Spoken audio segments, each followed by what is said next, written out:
All right, everybody. We're here for the UFC Nashville UFC Fight Night, Sandhagen versus Font.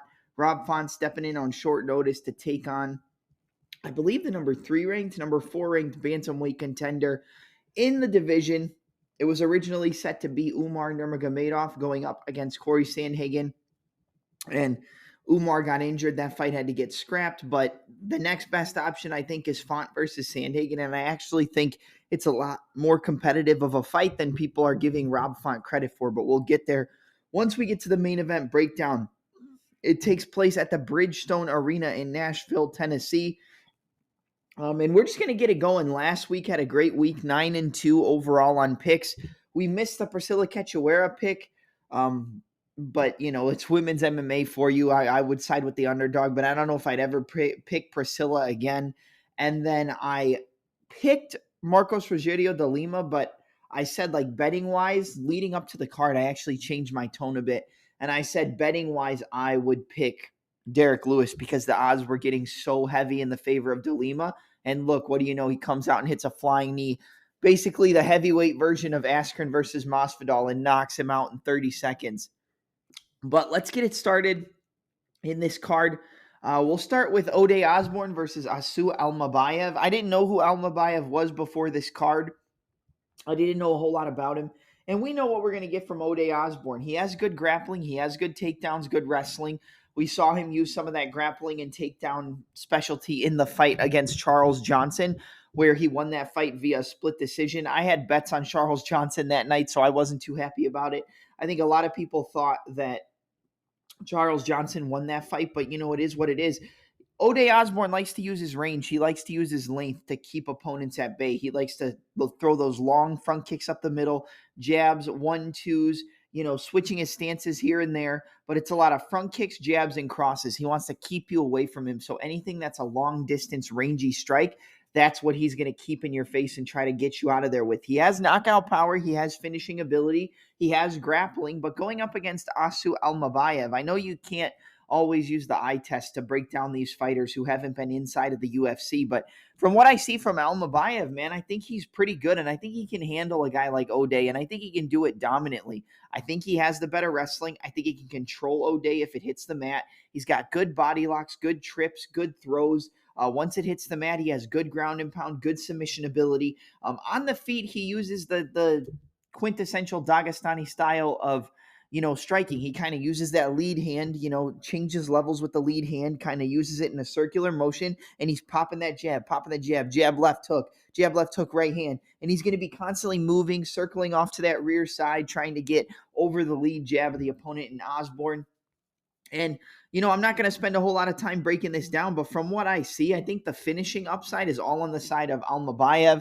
I think that he's a good betting piece for this week. But I also can understand that if you haven't seen a guy like this in the UFC before, you might think we're getting a Hussein Askabov style of fighter where he's coming into the UFC 25-0, but he opened up as a minus 125 favorite against Jamal Emmers, and Jamal Emmers ended up winning that fight and doing so pretty dominantly, and he kind of got fraud checked. So if you think we're going to get a fraud checked from Almabaev, or if you think he's going to get fraud checked, I should say, then I think maybe that the side to bet on is Ode Osbourne if you aren't believing in the skills of Almabaev. But from what I've seen, he's got good jiu-jitsu, good striking. He's comfortable on the feet. It's not like if you throw at him, he can't sit there and trade with you. He's got power as well, so I don't think Ode is going to really want to entertain being overconfident in the striking aspect of the fight. So I would say that the power is on the side of Almabaev. The submission upside is on the side of Almabaev. The wrestling is all on the side of Almabaev.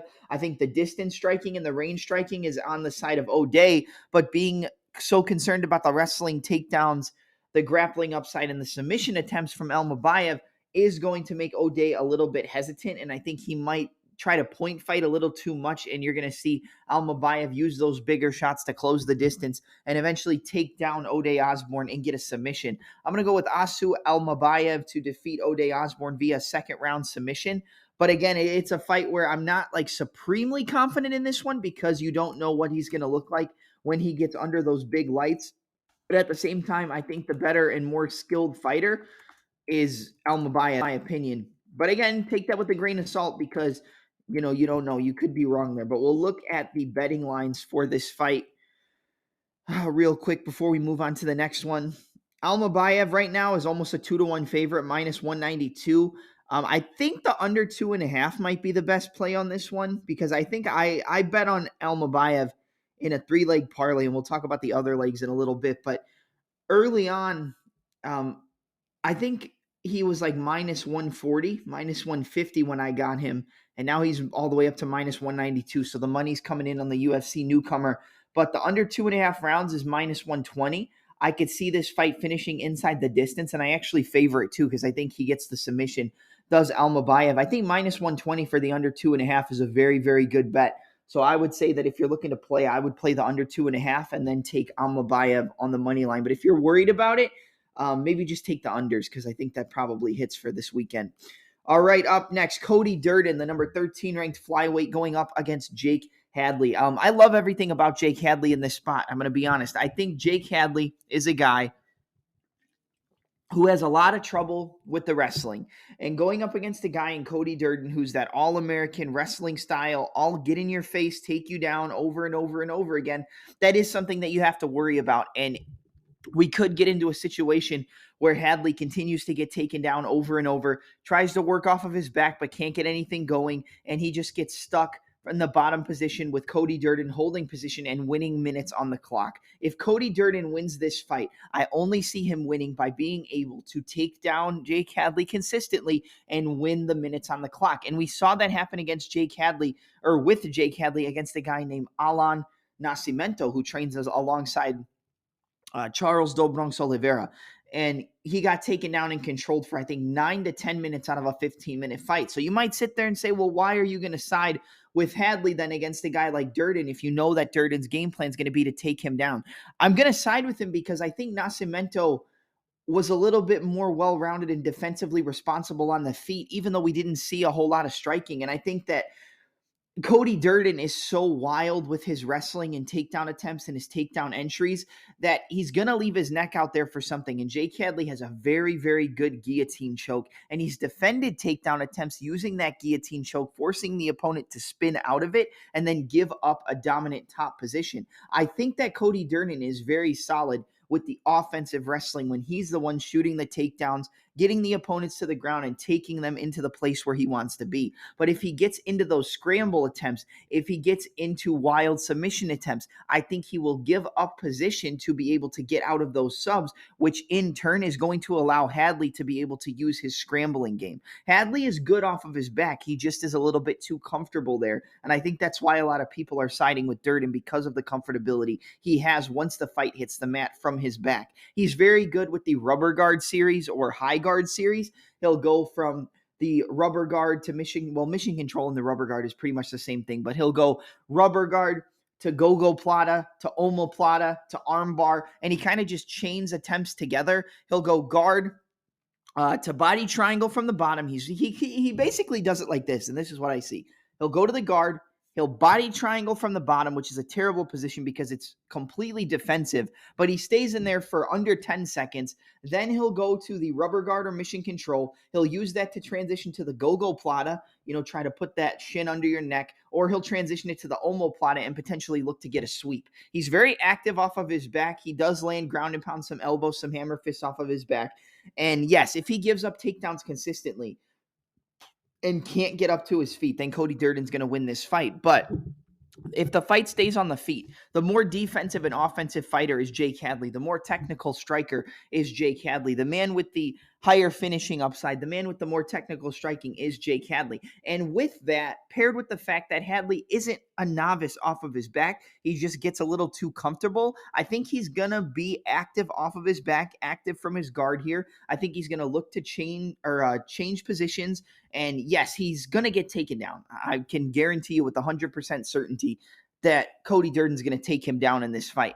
But I think Cody Durden's going to get himself caught in a scramble, and I can actually see Jake Hadley being the guy who submits Cody Durden, because when you shoot with those wrestling heavy style of takedowns, A lot of the times you're shooting with a double leg or a single leg, and if you double leg, you're keeping your head up, and they call it eyes to the skies. When you double leg with that head on the outside, you're leaving your neck there for a guillotine. We saw Hadley use it against Nascimento. We've seen him get submissions in his UFC career before, and I think Durden's going to be there for the guillotine, because if you go and watch the fight against Muhammad Mokaev, he got flying kneed and then immediately got guillotine choked. But it was basically a ninja choke more than a guillotine choke, where he locked it up kind of like a Darce or an Anaconda and just cranked on it and got the submission. But I really like Jake Hadley in this spot. I honestly do. I think Jake Hadley is the more well-rounded fighter. I think he's the more technical fighter. I think he has the higher finishing upside. And although Durden's going to have the American wrestling takedown ability, I think the activity off the back from Hadley, the submission threat,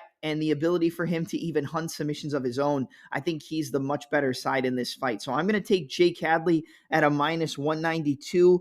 I could see Hadley inside the distance, and I think if you're playing Hadley, you would probably want to play him inside the distance, because if it goes to decision and Hadley's active off of his back, but Durden gets more takedowns and top control time. Lately, they've been going with the more active fighters more than the people who just maintain position but don't do too much of it. Look at Alex Pereira and Jan Blachowicz from last weekend. But I like Jake Hadley in this spot, and I like Jake Hadley from the betting side as well. So give me Jake Hadley to defeat Cody Durden via I'll go second round guillotine choke. I think he catches his neck and submits him, and I think a lot of people may disagree with me on that. But it doesn't matter, because they disagreed last week too, sucker. All right. Next up, Jeremiah Wells versus Carlston Harris. Listen, Jeremiah Wells is the more powerful striker. Jeremiah Wells has the bigger knockout upside. He's training out of Gracie, Philly with guys like Sean Brady, guys like Pat Sabatini. He's the Joe Pfeiffer, I think, is from Gracie, Philly as well, because Brady and Pfeiffer have that Body Bags podcast, which is actually pretty good. If you haven't listened to it, go look at Sean Brady and Joe Pfeiffer's podcast. But Jeremiah Wells, this is, I believe, Southpaw versus Orthodox. I think Carlston Harris is the Orthodox fighter. We know Jeremiah Wells is Southpaw, but he's very, very powerful, and he's not terrible on the feet. The sharper to more technical striker in this matchup is going to be Carlston Harris.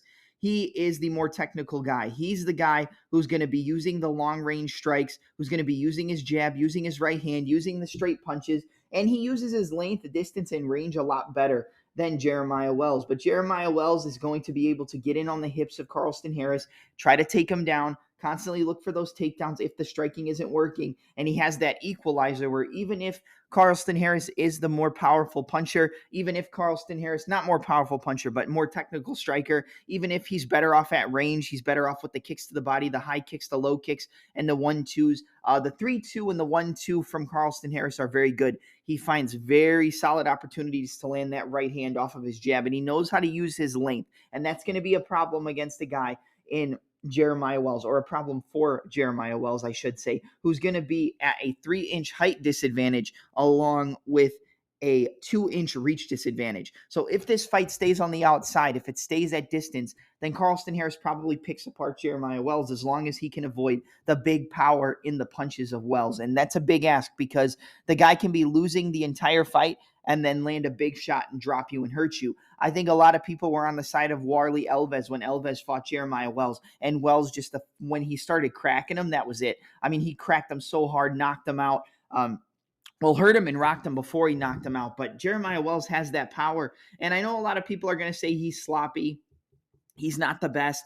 In terms of technical ability, he kind of loops his punches, wings his punches, big overhands, big hooks. And you would be right. And that's why I would say in this fight, I give the technical advantage to Carlston Harris, but he's not terrible with his footwork. And I think that's where people make the mistake. He may not look the best in terms of actual technical striking, but when it comes to his actual footwork movement, lateral movement, in and out movement, he's pretty good with the lateral movement, the in and out footwork, and being able to circle away, sidestep, circle, in and out. He's very good with that. And I think that that's something that you have to look at with Jeremiah Wells. And I think he's going to be a lot stronger inside the clinch. But being at a height disadvantage, a lot of the times it's going to make it easier for the opponent to shoot the double legs, the single legs, and the trip takedowns aren't really going to work as well against a taller opponent. But he also has to look out for the fact that if he shoots those takedowns, there is that possibility that Harris locks up that guillotine choke and can submit him if he shoots a bad takedown. You look at the win percentages for both guys. Carlston Harris has about a 58% finishing rate. Jeremiah Wells has a 75% finishing rate. 41% of the fights go to decision for Harris, 25% for Jeremiah Wells. So Wells is more of a kill or be killed fighter. Average fight time, 6 minutes, 41 seconds for Jeremiah Wells, 6 minutes, 10 seconds for Carlston Harris. Knockdowns per 15-minute fight, 1.12 for Wells, 0.61 for Harris. So the more powerful striker, the fighter with the bigger finishing upside is Wells.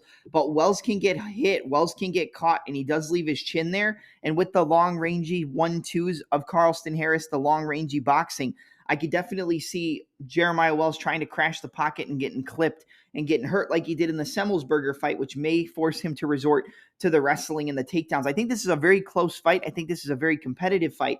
But if I'm going to side with somebody, I would probably have to side with Jeremiah Wells because I think he has the power advantage and I think he has that wrestling advantage. And I think the wrestling and grappling advantage is the thing that's going to make the biggest difference in this fight. I think the takedowns are going to be there. The top control is going to be there, but the submission threat is there from Harris as well. I mean, Harris did fight Shavkat Rakhmonov. He lost via that spinning wheel kick, but he still had a competitive fight in the beginning, at least I believe. I mean, as competitive as you would expect.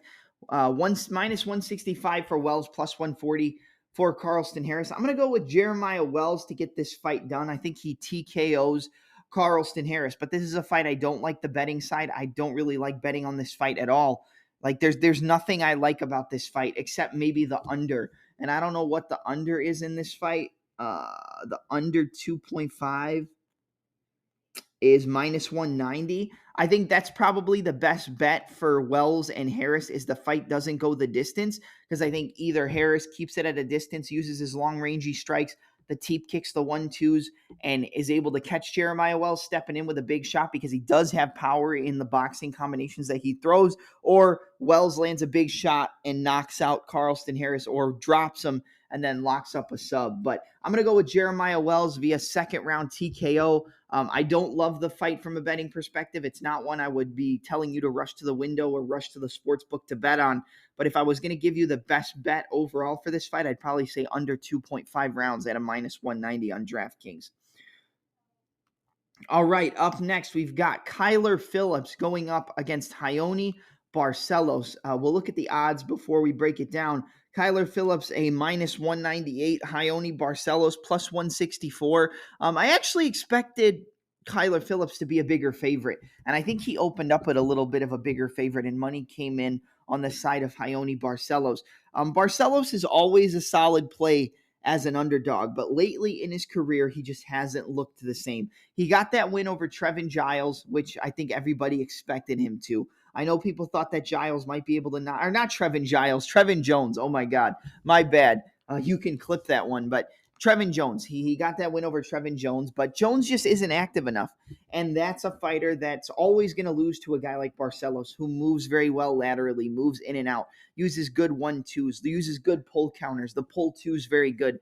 Jab, left hook, right low kick, 1-2, left hook, right low kick, jab, hook to the body, hook up top to the head, 1-2, slip, come back with the counter right hand. He reminds me a lot of a Jose Aldo, where he can use his wrestling offensively. He has good wrestling. He has good top control, good control from the top if he gets those takedowns. But the bread and butter is the striking, the in and out footwork, the low kicks, mixing up the combinations, very Thai style heavy, good hand speed, good kick speed, very well-rounded and technical fighter. Raoni Barcelos, however, has had a little bit of a rough patch in his career. Yeah, he won against Trevin Jones, but if you look at some of his other fights, he just got knocked out by Umar Nurmagomedov the last time he was in the cage. He feinted the knee up the middle and then landed a little short left hook, I think. It was either a left or a right hook. He landed that hook, caught Barcelos on the chin, and knocked him out cold. It wasn't a TKO. It was a clean KO. And that is definitely worrisome going into this fight against Kyler Phillips. He got knocked out in, let's see, 4 minutes, 40 seconds into round one. He got knocked out. Just a feint knee to a hook. Caught Barcelos. He wasn't expecting it. Bang, knocked him out cold. Before that, he had the decision win over Trevin Jones. He lost to Victor Henry. via decision. And then before that, he had a decision loss to Timur Valiev, but I think a lot of people thought Barcelos won that fight. Kyler Phillips is coming off that suspension. He tested positive for Osterine, a steroid. And, you never know what a guy's going to look like coming back off of a steroid suspension. But that's why I think this fight is very tricky when it comes to the betting side. If you're looking to bet it, I think it's very hard to really pick a bet in this fight. I think Kyler Phillips is the more explosive fighter. I think Kyler Phillips is the more well-rounded fighter. I think Kyler Phillips is potentially the faster fighter. I think that the way he moves in and out, his lateral movement, his in and out footwork, if he steps into range and starts landing his combinations, I think he can hurt Barcelos. And we saw Barcelos get KO'd by Umar. So, you do have to take that into consideration. But the faster kicker, I would say the better low kicker is Barcelos.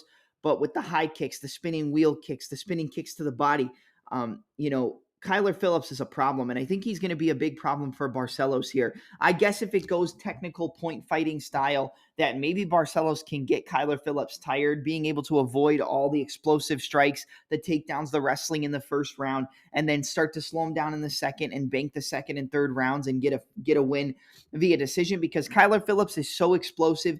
He's so fast. He's so in and out with his footwork. He's always moving, always moving. Everything he throws is big power, spinning kicks to the body, wheel kicks, roundhouse kicks. Everything this guy throws is fast, powerful, and explosive. And with those guys who have that much explosivity, they have problems keeping their cardio up. And I think Barcelos is a guy who can keep that cardio up as long as he can survive early, and maybe he can bank that third round and make it a very close fight that could go to a decision. But I don't like Barcelos just based on the fact that he got knocked out in that last fight. He got picked apart by Victor Henry, and I see a lot of similarities between Victor Henry and Kyler Phillips, but I give the power upside. I think Kyler Phillips is like a Victor Henry with better footwork and more power. And if you're giving me that type of a fight, I think that Raoni Barcelos loses this fight. I think that the power of Kyler Phillips is going to be a lot, but Kyler Phillips is there to get hit. He does get hit a lot. 10-2, Kyler Phillips, 17-4 for Barcelos. So experience advantage on the side of Barcelos, but Barcelos isn't the same guy that he was before. Significant strikes, 5.5 for Phillips, 5.69 for Barcelos, 49% accuracy for Phillips, 52% accuracy for Barcelos, 3.43 strikes absorbed per minute for Phillips to 5.06 for Barcelos. So Barcelos basically lands as many strikes as he gets hit with. Kyler Phillips absorbs like almost 2 less strikes. No, pretty much he absorbs 2 fewer strikes than he dishes out. Barcelos takes 0.61 more strikes than he dishes out. So the better defensive fighter is definitely Kyler Phillips, and I think defense is going to play a big factor. Even though on the defensive stat it says 61% defense for both guys, I definitely think that the better defensive fighter overall is Kyler Phillips. 3.32 takedowns per 15-minute fight for Phillips, 1.63 for Barcelos. But if Barcelos gets those takedowns, he's able to control the opponent from the top position, and I think that's the biggest difference. Maybe Phillips shoots more takedowns and gets more takedowns, but Barcelos knows when to shoot them and knows how to control the opponent, like we saw in the Trevin Jones fight.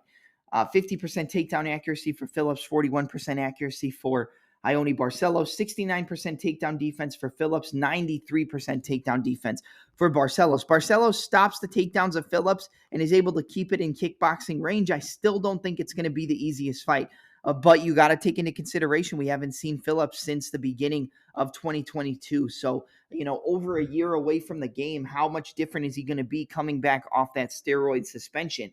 I think Phillips is faster.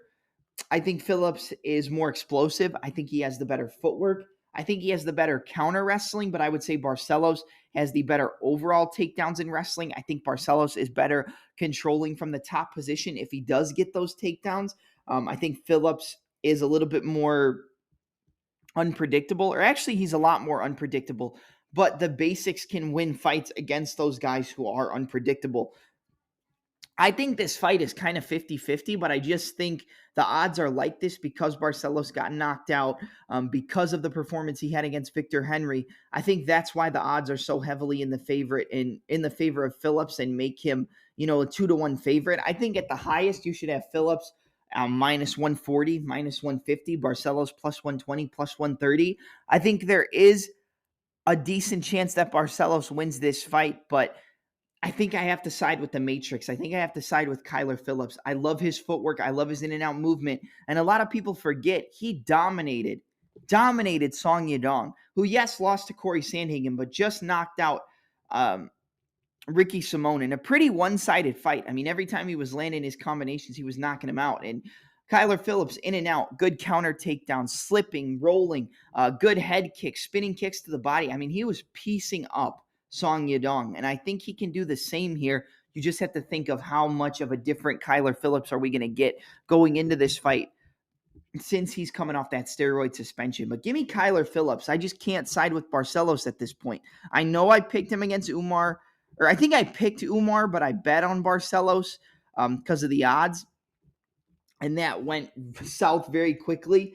But I'm going to go with Kyler Phillips. I just think he's better with his footwork. I think he's better with counter wrestling. I think his speed is going to be a big problem for Barcelos. Even though Barcelos is fast, I think Phillips is faster and has more explosivity with his strikes, the kicks, the spinning kicks, the wheel kicks. He's more unpredictable, and sometimes the basics can win the fights against those unpredictable fighters, but I don't think it happens here. So give me Kyler Phillips to defeat Raoni Barcelos via I'll go decision. We'll go Kyler Phillips via decision. Minus 198 for Phillips on the money line, plus 150, plus 160 for Barcelos. But give me Kyler Phillips to win this fight via decision. Not a fight I love betting on, though. I'll tell you that.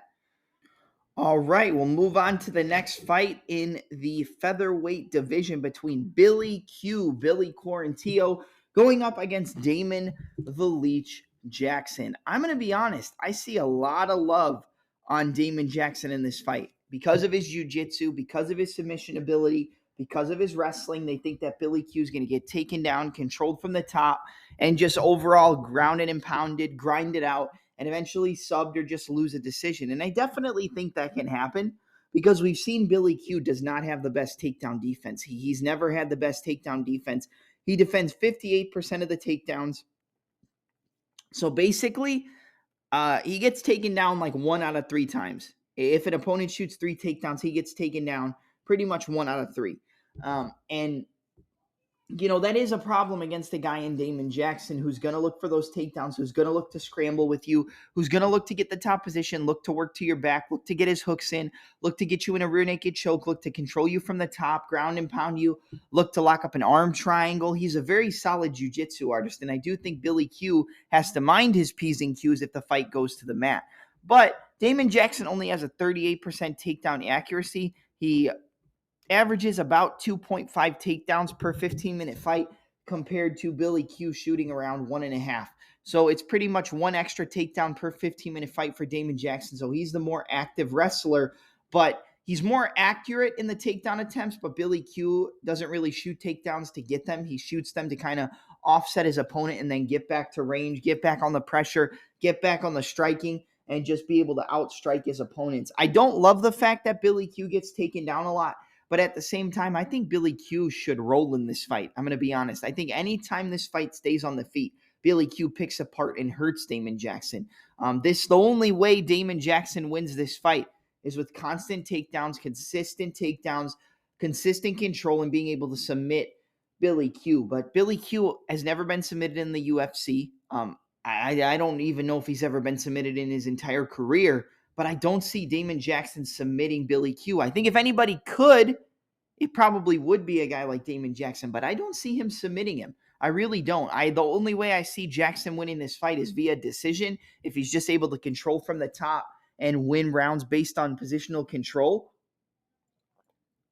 But the damage, the striking, the footwork, the forward pressure, that's all on the side of Billy Q. He goes jab, lead hook, rear uppercut, jab, level change uppercuts. I think the level change uppercuts and knees from Billy Quarantillo are going to be paramount in this fight against Jackson, who's going to be looking to shoot those takedowns. But sometimes he doesn't shoot them traditionally. He'll go to the body lock and try to work like trips, inside trips, outside trips, or chain wrestle takedown attempts together to eventually just get you off balance and take you down. But Billy Q is going to outstrike Damon Jackson. Damon Jackson doesn't like to get hit. Yeah, he caught Pat Sabatini with that front kick and then knocked him out. But honestly, I think that was a fluke. I just think that was just a good time shot.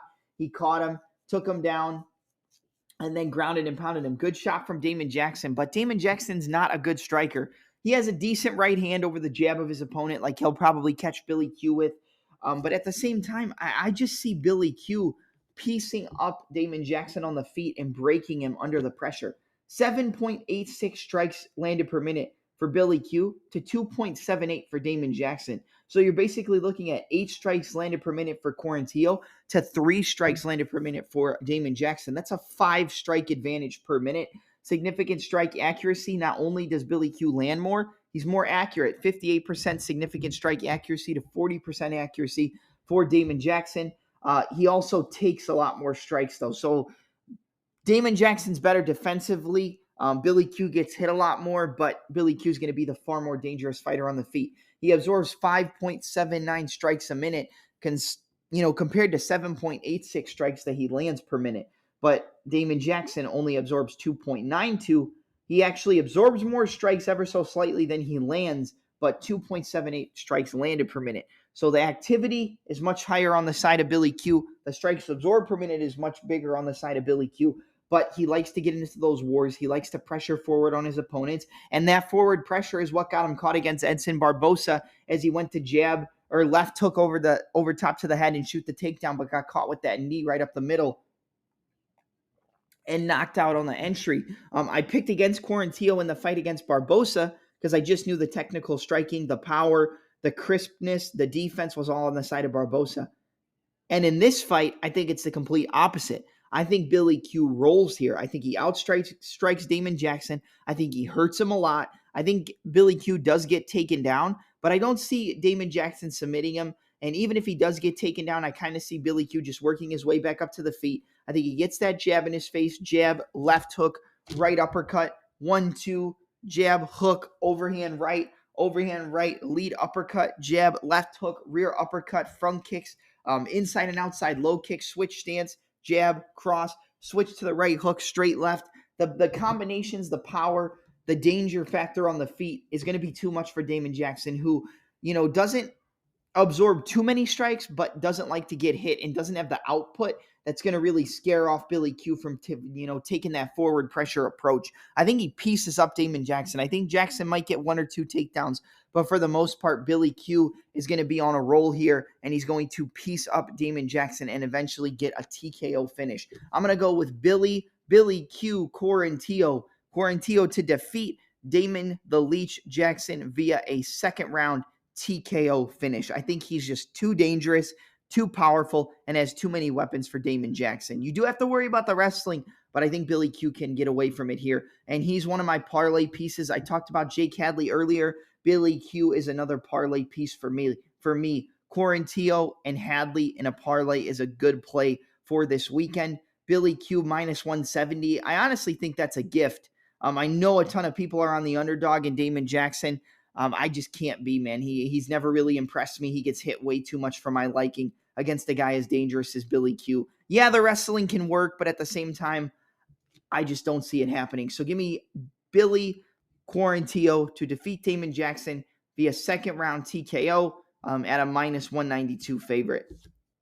All right, up next, we've got a fight in the UFC lightweight division that's going to open up the main card for us in a battle between the Chilean but the Chicago native in Ignacio Bahamondes going up against Ludovic Klein. Klein versus Bahamondes is a good fight. It's a dangerous fight for both guys, but I really like Bahamondes in this fight against Klein here, and I'll explain why. Ludovic Klein is a very technical striker. He's very good moving on the outside. He's very good using his distance, controlling, check right hook, got a beautiful left head kick that he lands all the time. And if that lands on the chin of Bahamondes, he can knock him out. I definitely believe if he lands that head kick on Bahamondes, it's going to be a problem. It's going to be the power and explosiveness of Ludovic Klein versus the speed, footwork, and technique of Bahamondes. Because the more well-rounded fighter and the fighter who has more weapons that he's bringing to the table, has more cards that he's bringing to his blackjack game is Ignacio Bahamondes.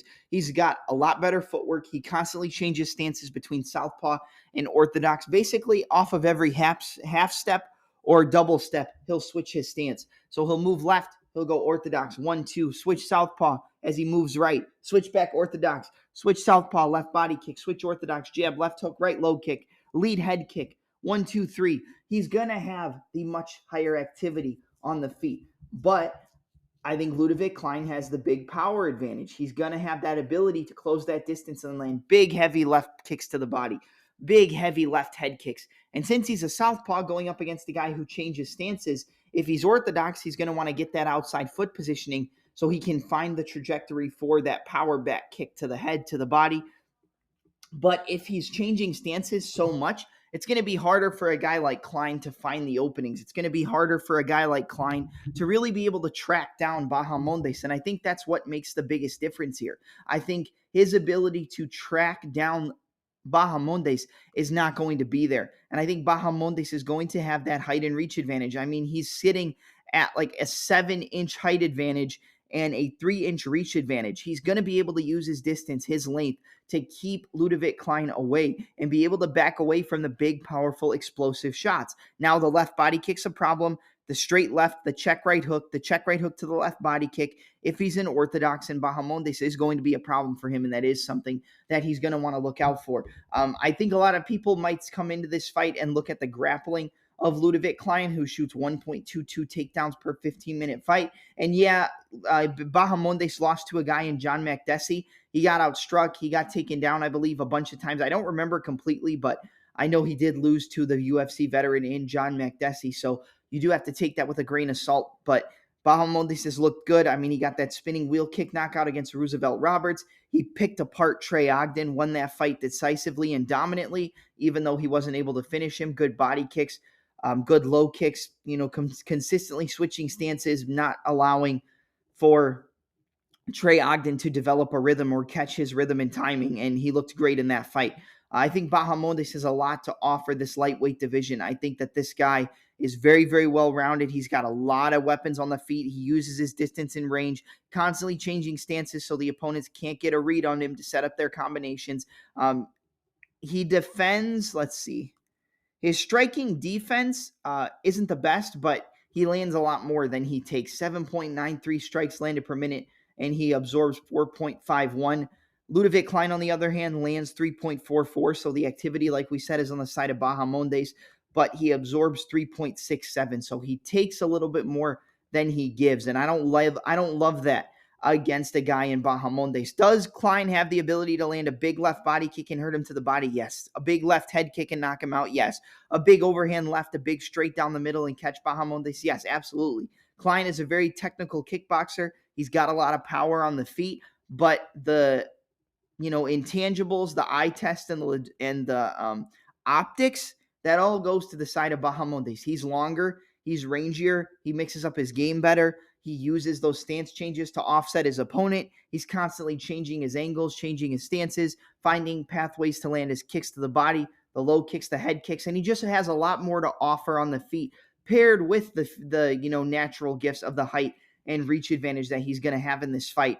And I really, really like Ignacio Bahamondes here, but I don't love betting on him just because of the power that Klein possesses. If he is able to close that distance and land a big overhand left or land a big left head kick, a big shot to the body, I think he can hurt a guy like Bahamondes, but I don't think he's going to find the pathways to land that big power shot that's going to put away a guy like Bahamondes. I think Bahamondes sticks that jab in his face, right low kick, left body kick, switch southpaw, left kick to the body, front kicks up the middle, 1-2s, constantly moving, constantly changing stances, and he's going to dance his way to a victory in this fight. Give me Ignacio Bahamondes to defeat Ludovic Klein via 29-28 unanimous decision. Actually, we'll go 30-27. I think it's going to be a good showing for Bahamondes. So give me 30-27 unanimous decision for Ignacio Bahamondes against Ludovic Klein.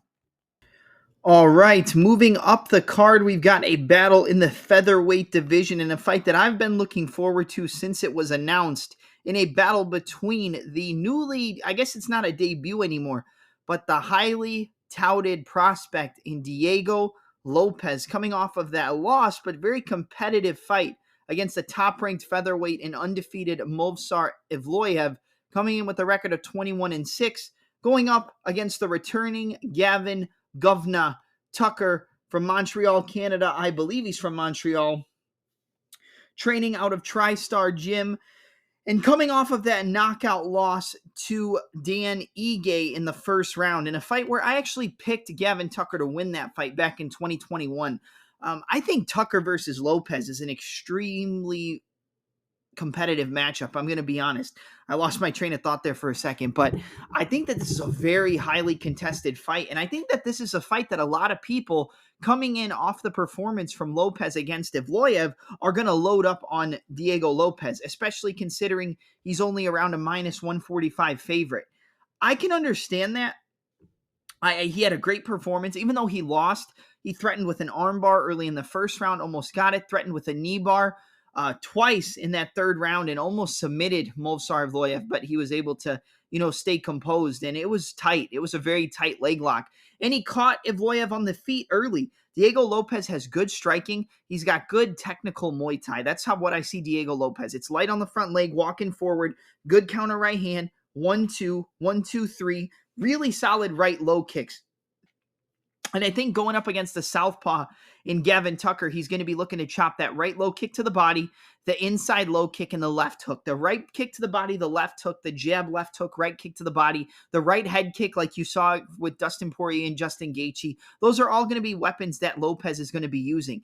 And I would give the wrestling advantage in this fight to Gavin Tucker, but based off of the dangerous jiu-jitsu that Lopes possesses, it's going to be a little bit harder for him to really rely on those takedowns. We've seen him use those takedowns in wrestling against Billy Quarantillo, where he was able to win that fight based on his out-striking and out-grappling. He was constantly taking down Billy Q, constantly getting in the top position, continuously taking him down and controlling him. Counter takedowns, offensive takedowns, defensive takedowns, which would be a counter takedown more than a defensive takedown. But Tucker has really solid grappling, but with the jiu-jitsu that Lopes possesses off of his back, his ability to throw up triangles, omoplatas, arm bars, playing the Ashigarami game, going for leg locks and things like that, I think that it makes the wrestling aspect of the fight a lot more difficult for Gavin Tucker to implement in his game plan overall. And you also have to look at the fact that he's on a really long layoff at this point. The last time we saw Gavin Tucker in the octagon was against Dan Ige when he lost in the first round. But let's see.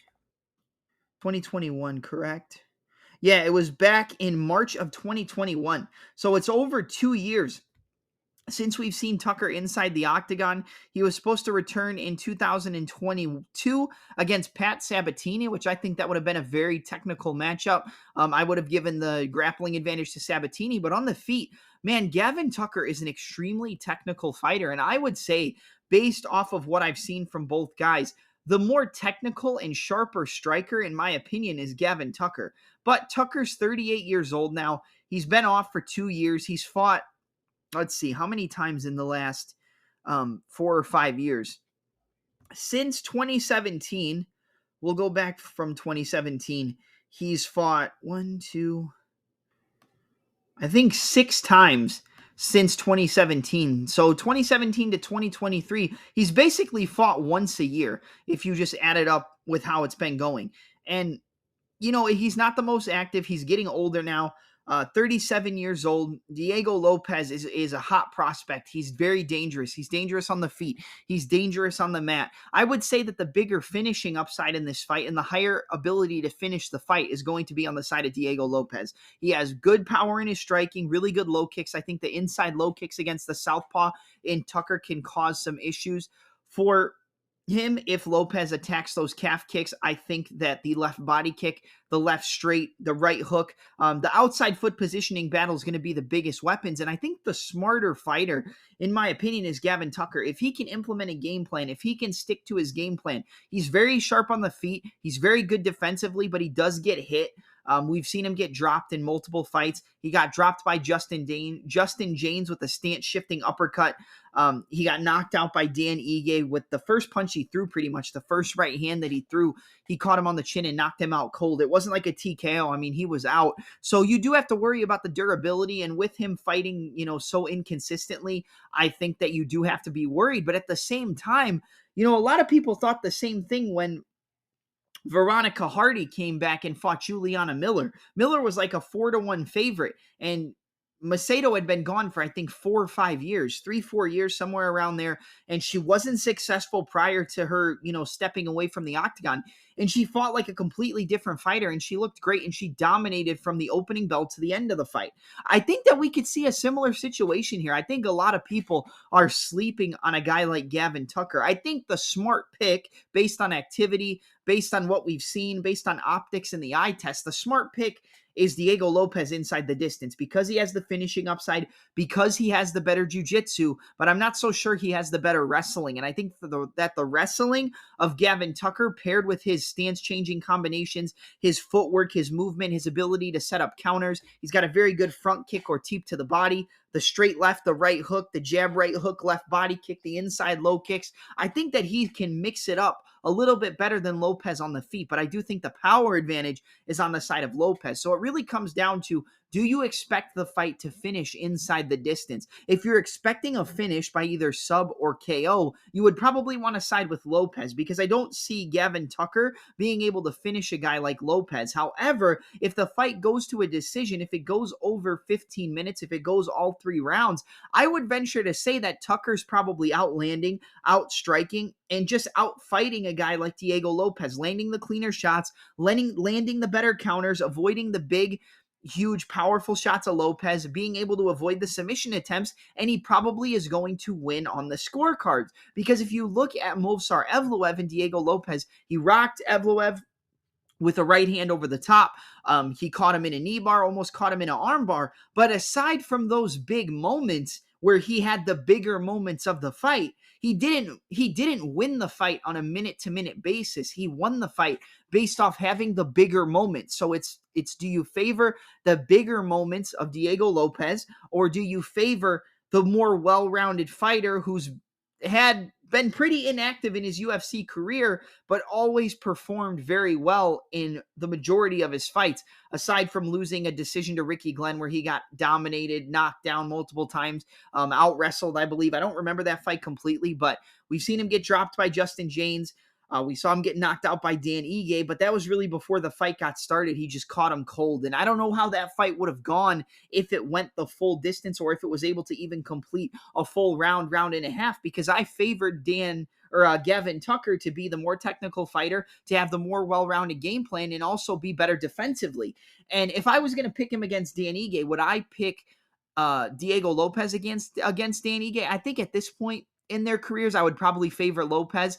But, we don't know much yet. But based off what we've seen so far in the UFC, he performed extremely well against one of the top-ranked contenders in that division, who just has had a little bit of a hard time finding a fight. But almost finishing him, catching him in dangerous spots, landing a big right hand, landing good low kicks. Like I said, I think the more dangerous fighter is Diego Lopes. The fighter with the higher finishing upside is Lopes. The fighter who's been more active is Diego Lopes. And, a lot of the times you don't want to favor inactivity. And I think Lopes is a good shot, but something's telling me to side with Gavin Tucker here. I've always been a fan of his. I've been a fan of his overall well-rounded game. I've been a fan of his technical ability. I've been a fan of his overall footwork. And I think he has the higher fight IQ and knows when to attack certain aspects of the MMA game. Knows when to grapple, knows when to strike, knows when to back up, knows when to step into range. He's very smart, and he's a very knowledgeable fighter. I know he's older, and you don't usually want to side with the older fighter. And the smart pick here is Lopes. I'm going to be honest. And going into this originally, I was going to side with Lopes, but something kept telling me that I think Gavin Tucker's going to get this one done. I think he gets it done on the scorecards. I know so many people are going to be on Diego Lopes because of his performance against Evloev. I know that that's going to happen, but nobody was on him except me. I actually bet on Lopes by submission in that fight against Evloev, and I almost cashed it. It was like plus 700 him on the money line, probably like plus 1,000 for him to get the sub. And I did bet on him because he's a dangerous guy. And I think, like I said, he has the higher finishing upside, but I think the overall more well-rounded fighter, the smarter fighter, the fighter with the higher fight IQ is Gavin Tucker, and I'm going to side with him. I know he's been inactive. I know this probably isn't the most popular pick, but I'm going with the Govna. I'm going to go with Gavin the Govna Tucker to defeat Diego Lopes in his UFC return via a 29-28 unanimous decision. When you look at the odds for this fight, I think it's around a minus 170 for Lopes, somewhere around there. Minus 175 for Lopes, plus 145 for Gavin Tucker. I'm going to side with the plus 145 dog. I think the over 2.5 is probably a smart bet if you're on the Tucker side. The under is a smart bet if you're on the side of Lopes.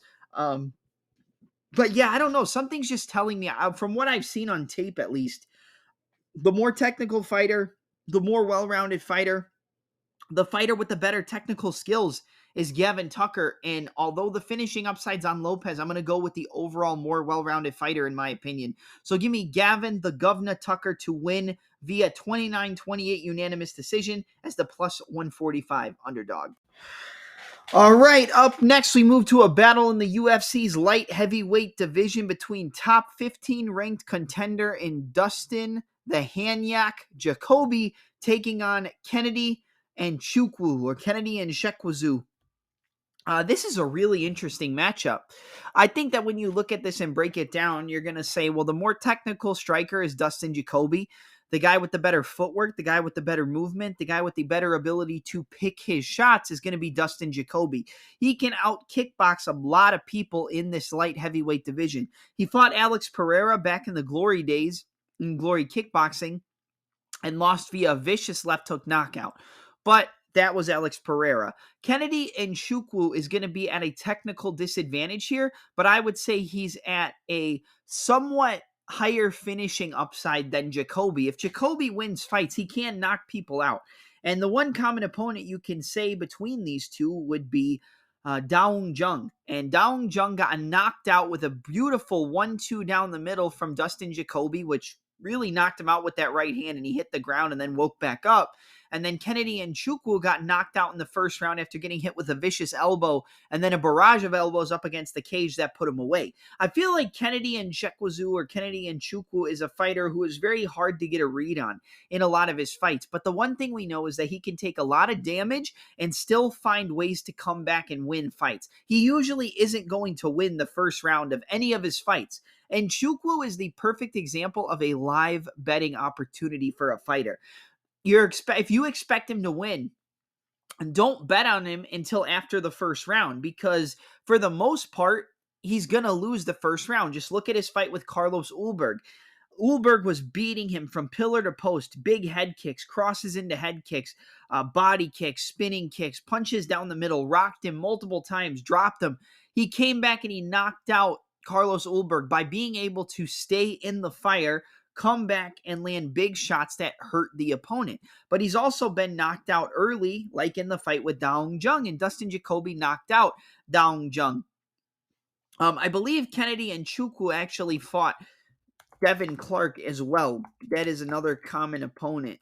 2022, lost to Khalil Roundtree, knocked out Daung Jung, knocked out Michał Oleksiejczuk, or not knocked out, but won a decision. John Allen, Darren Stewart, Iwan Kutelaba, knocked out Justin Ledet.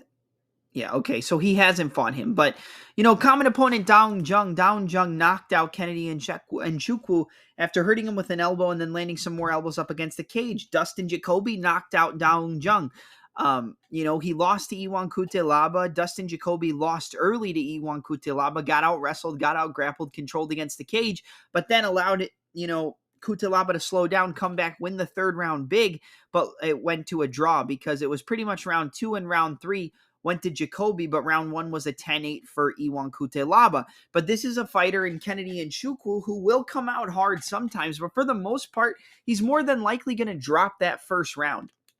That's just the type of fighter that Nzechukwu is. He gets better the longer the fight goes. Jacoby's a point fighter. If this is a point fighting style of fight, Jacoby's going to win that 9 out of 10, 10 out of 10 times. Picking him apart, switching stances, changing stances, 1-2, inside low kick, outside low kick, jab, jab, switch stance, inside low kick, jab, right hand, left hook, right low kick, 1-2, switch stance, land the straight left hand. If he can pick him apart and stay at range and make it a technical kickboxing fight, then Dustin Jacoby's going to win. But if Jacoby starts to slow down and Kennedy Nzechukwu or Kennedy Nzechukwu is able to get in the face of Jacoby, get in the clinch, land elbows, land knees, uppercuts from inside the clinch, dirty boxing. He's going to dominate Jacoby in the clinch. I think he really beats him up if he gets him up against the cage. He's got decent takedown defense. He's got decent wrestling. He has a really good front choke. If he's able to catch your neck and you shoot a sloppy takedown, even if he hurts you on the feet and he rocks you up against the cage, he can grab your neck and choke you just like he did against Devin Clark. So looking at this fight, I think it's a factor of, do you favor it to be a technical point fighting style of kickboxing match where more than likely Dustin Jacoby is going to win, or do you favor it to be a drag out back and forth brawl where whoever has the higher finishing upside, whoever has the more determination to win the fight is going to win? And in that case, if it's a drawn out, messy, in your face brawl, dirty boxing style of fight, I favor that to go to Kennedy Nzechukwu every single time. But if it's a technical kickboxing matchup where it's a point fighting style of fight, I favor that 100% to go to Jacoby. So it really depends on what type of fight you're expecting to see. I worry a little bit about the durability of Dustin Jacoby at this point. If you look at his fight against Azamat Murzakanov, he was getting dropped every time Murzakanov really landed a big shot on him. But he was winning the fight on points, but the bigger moments and the bigger moments in terms of the drops, knockdowns, and things like that all came from the side of Azamat Murzakanov, even though he lost the third round, got tired, and then Jacoby was able to out-wrestle him, control him, push him against the cage. Jacoby has decent takedowns and decent cage wrestling, but I don't think he's going to be able to hold a guy like Kennedy Nzechukwu up against the cage. I don't think he's going to be able to use cage wrestling. I don't think he's going to be able to resort to his wrestling. I think if anybody uses wrestling, takedowns, grappling, submission attempts, and things like that, it's going to be Kennedy Nzechukwu or Kennedy Nzechukwu. I've said his name like 6 different times already. And the fact that Dustin Jacoby only has a 25% takedown accuracy, and he defends 60% of the takedowns, while Nzechukwu defends 80% of the takedowns. So you do have to take that into consideration. Significant strikes landed per minute, it's pretty close. 5.44 for Jacoby, 4.89 for Kennedy Nzechukwu, 47% accuracy for Jacoby, 46% for Kennedy. 4.03 absorbed per minute for Jacoby, 4.23 for Kennedy Nzechukwu. Defense, 58% on the side of Jacoby, 51% for Nzechukwu. Nzechukwu is, like I said, not going to win a technique for technique, technical kickboxing fight with a guy like Jacoby. But if you look at the Carlos Ulberg fight, I would say Ulberg he's faster with his combinations. He has more power, in my opinion, and he's the cleaner kickboxer. And Kennedy was getting picked apart. He was getting beat up from pillar to post, but he found a way to come back, get into a phone booth brawl, and win that fight. And the one thing I do like is that both of these guys will listen to their coaches. If they're down on the rounds, Dustin Jacoby will listen to Mark Montoya and resort to what he needs to win the fight. And on Nzechukwu's side, he's very close with Fortis MMA's Saif Sayoud, where he could be down, be losing, and Saif Sayoud will tell him exactly what he needs to do, and he'll go and do it. And that's why I think this fight is so hard to bet on, because it depends on what kind of fight we have. If it's at distance, at kickboxing range, and it's back and forth point fighting style of kickboxing, well, Jacoby's going to win that fight against most light heavyweights. But if you look at the fight with Khalil Roundtree, he lost that fight via decision, but a lot of people believe that it was a pretty clear decision win for Jacoby because he outpointed him, he landed the better counters, landed the better combinations, and was better defensively and wasn't getting hit by the big power of Khalil Roundtree. So on that case, do you compare Roundtree and Nzechukwu style. I don't, because even though they're both very powerful strikers, Nzechukwu, I would say, isn't as technical as Khalil, but he can get in your face and he can push a higher pace than Khalil can over 15 minutes. And I really think if you're siding with Kennedy, you would say probably like a round 3 finish via submission or a TKO, where he just is able to drown Jacoby under the pressure and finish him. And if you favor the fight to go to a decision, you probably would favor Jacoby to win that on a, pick him apart, technical kickboxing fight, back and forth, where he just scores the cleaner shots over 15 minutes and is better defensively and offensively. Like I said, I think if it goes to the grappling, I would more side with Kennedy to be able to out-grapple Jacoby, lock up a submission. If Jacoby shoots a bad takedown, he can grab his neck and lock up a sub. I think it's a very close fight, but when it comes to a breakdown and a prediction, I think this is a fight you don't bet on. But the winner of this fight, man, I mean, honestly, I'm going to side with Kennedy and Nzechukwu, man. I think that he's going to be able to make this a phone booth war. I think he's going to be able to land on the chin of Jacoby late in the second, in the third round, and hurt him. And I actually think Kennedy is going to win this fight via I could see a submission, to be honest, but I'll go with a TKO. I'm going to go Kennedy and Nzechukwu to defeat Dustin Jacoby via third round TKO. I just think he can push the higher pace. He listens to his coaches a little bit more, in my opinion. I think he can close that distance and make Jacoby have a harder fight. And I think the more durable fighter is Kennedy, but at the same time, you can't totally say that because Jacoby knocked out Dong Jung, and Dong Jung landed a barrage of elbows in the first round and knocked out Nzechukwu. But it's a very close fight, but overall, I favor Nzechukwu's determination, his pressure fighting, his phone booth dirty boxing, his clinch work, and his overall submission game. If Jacoby tends to get hurt or shoot a bad takedown, he can wrap up the neck. So I'm actually going to switch it. I'm going to go with Kennedy and Nzechukwu via third round submission. I think he's going to grab the neck of Jacoby after he hurts him on the feet and kind of overwhelms him. He shoots a bad shot. And Kennedy and Nzechukwu wraps up the neck and gets a third round ninja choke. So give me Kennedy and Nzechukwu via third round ninja choke over Dustin Jacoby as the minus 140 favorite. All right, now we move to the co-main event of the evening in the women's strawweight division. A women's fighter who is probably the most active women's fighter on the entire UFC roster, former flyweight, former bantamweight, former strawweight champion, now back at the strawweight division, coming off that loss via submission to Erin Blanchfield. But before that, she had a standing arm triangle choke submission over Amanda Lemos, who actually is going to be fighting Zhang Weili for the title at UFC 292. That is the number 5 ranked women's strawweight in Jessica Bate Estaca, the pile driver. Andrade going up against the number 10 ranked grappling and wrestling standout in the female Khabib, Tatiana Suarez. I'm going to be honest. I'm going to keep this breakdown pretty, short and sweet. I'm not going to spend a whole lot of time here. If the fight stays in the striking, Andrade is going to beat the shit out of Tatiana Suarez. She's going to land the bigger shots. She's going to outbox her. She's going to work the body, work up top to the head, and probably get her out of there. But I don't see that happening. I think Tatiana Suarez closes that distance, closes that range, and even though she was gone for a really long time with an illness that she was dealing with, and finally she feels healthy and ready to go, I just think that Jessica Andrade has struggled with fighters who can get her to the ground, out-grapple her, and either TKO her or submit her. Erin Blanchfield outstruck her on the feet, which not a lot of people were expecting, and then got the takedown, got her back, and choked her out. The minute that fight hit the ground, it was over. Valentina Shevchenko outstruck her, but for the most part, she took the path of least resistance. Take her down, control from the top, get in the crucifix, ground and pound. Rose Namajunas got constant takedowns, but also outstruck her on the feet in the second fight.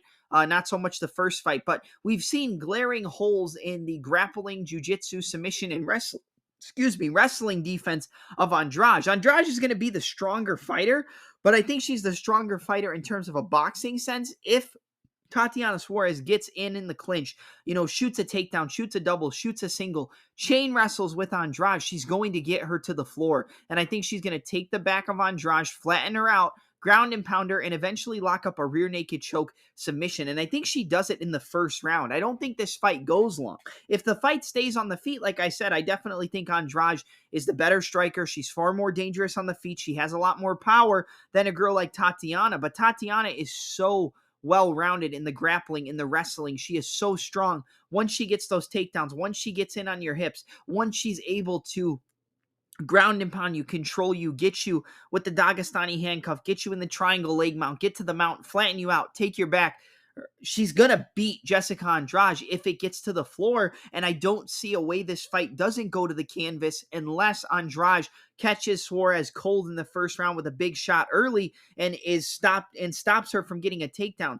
Even if she hurts Tatiana, I still think Tatiana's going to get in on those hips. She's going to get to the body lock. She's going to inside or outside trip Andrade, control from the top position, get to side control, get to the full mount, land some ground and pound. Andrade is going to spin and give up her back. Suarez is going to land more hammer fist, ground and pound, allow her to expose her neck and get a rear naked choke submission. So my pick is going to be the undefeated fighter in Tatiana Suarez, the female Khabib, to get the biggest win of her UFC career via a first-round rear naked choke submission, club and sub for Tatiana Suarez over the former strawweight champion in Jessica Andrade. This is an interesting fight. This is a fight that Andrade can definitely win if she keeps it on the feet, but if doesn't always make it when it comes to breaking down fights, and I don't see her being able to thwart off the wrestling for long enough to be able to land a big shot on Tatiana Suarez. Andrade could probably wrap up her neck. If she shoots a bad shot, she can grab her neck in a guillotine.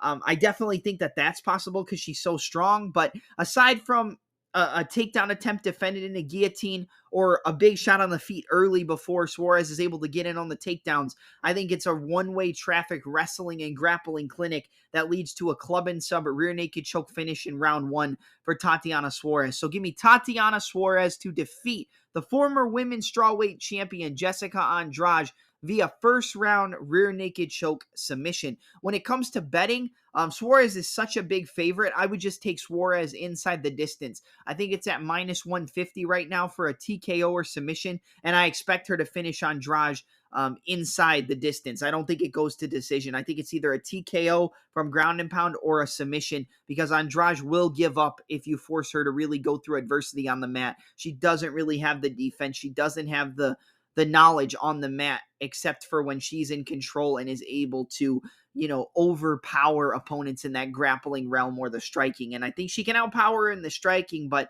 before she knows that she's going to be put on her ass and she's going to give up her back and get subbed. So give me Tatiana Suarez by rear naked choke in round one. Best bet, Suarez inside the distance at a minus 150.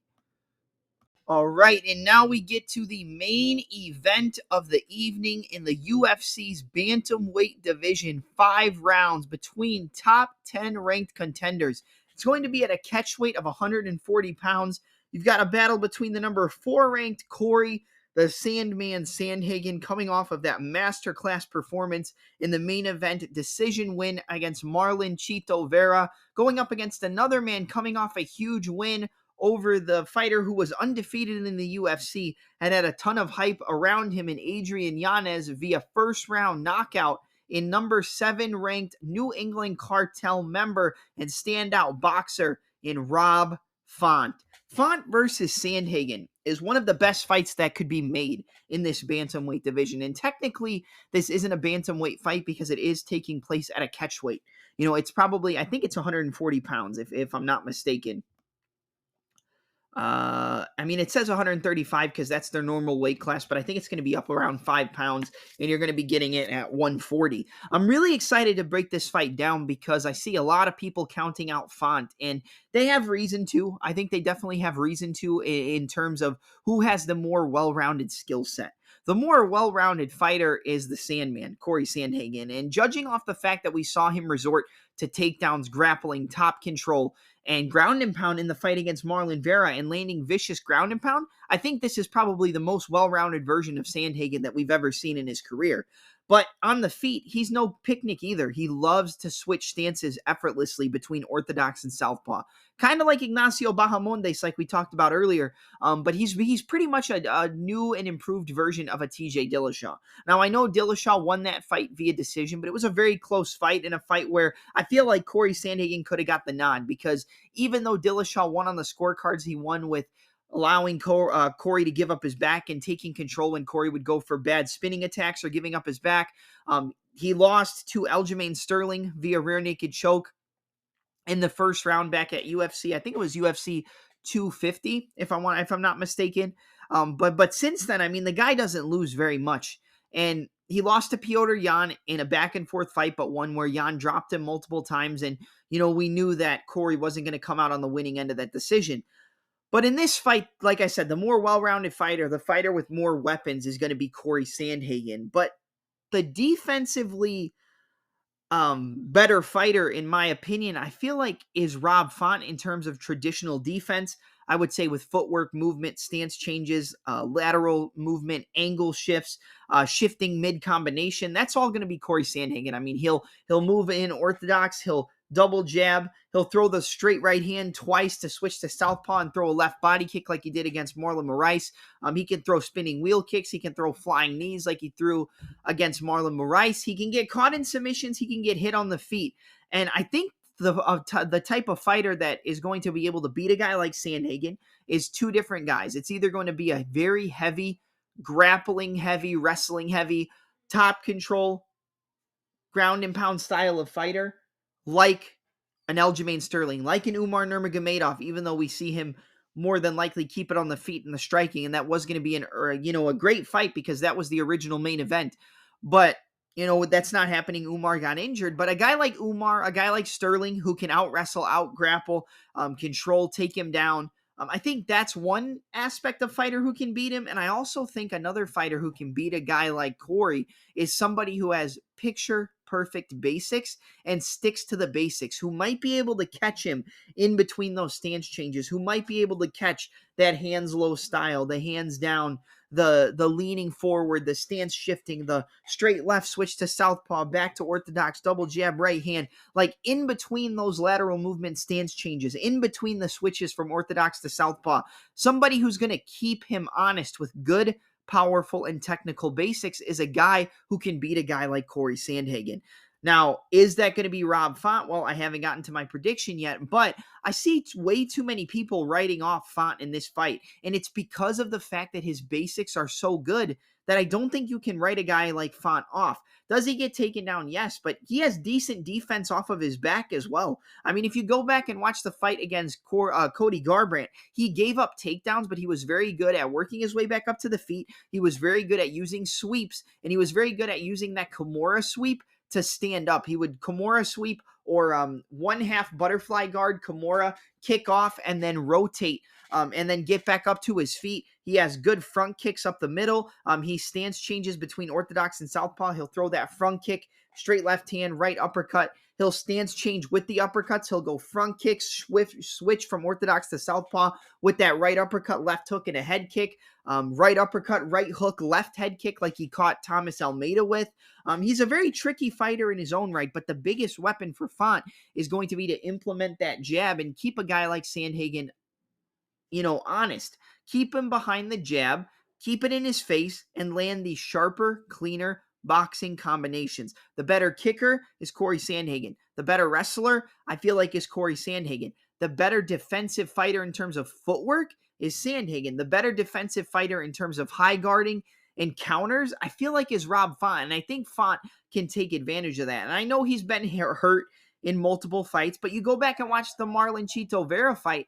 The only reason he lost that fight was because Marlon Vera had the bigger moments. He was catching him with big shots. He caught him with a side kick to the jaw and dropped him. He caught him with a knee off a level change and hurt him. He caught him with a big shot on the feet and dropped him multiple times. The only reason he won that fight was because he landed the bigger shots. He hurt Rob Font more. But if it was overall on volume, if it was overall on who landed the better combinations, who landed more strikes, who had more volume, that was all Rob Font. He beat a guy like Cody Garbrandt, who's a very good technical boxer, a very fast fighter, and he outstruck him. He got taken down, he got out wrestled, but he worked his way back up to the feet. He used the Kimura sweep to work his way back up and stand back into the center of the cage. He beat a guy like Yanez. Yanez landed some good shots too. The left hook to the right hand, the double jab right hand, but the jab of Font, the timing of the jab, and I think the biggest difference in this fight is going to be the timing of the jab and the boxing combinations of Font.